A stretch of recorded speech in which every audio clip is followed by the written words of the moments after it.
Right, we're doing great. So far, we've explained what financial modeling is and why we use financial models. Then we continued by listing some of the do's and don'ts you should remember when building a model. In our previous lesson, we described the financial models being used in today's business world. This is excellent. We are ready to introduce the next topic: forecasting.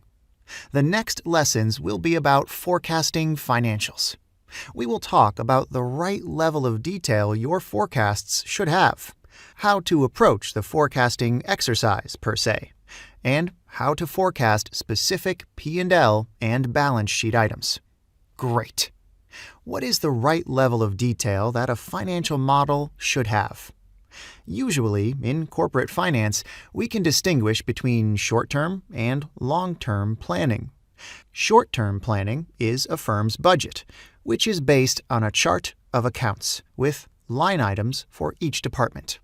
Operating expenses will contain an account, called travel expenses, showing all travel expenses for a given period. And that's a great level of detail, right?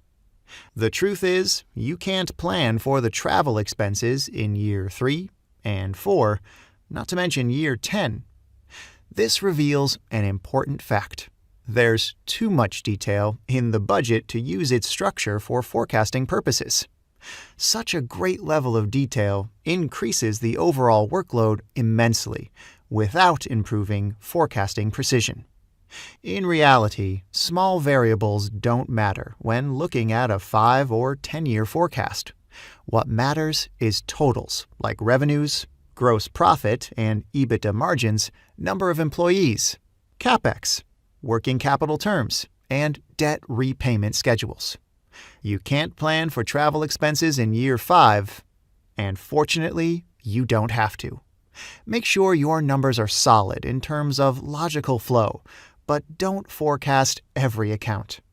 We shouldn't forget that a model's goal is not to predict the future.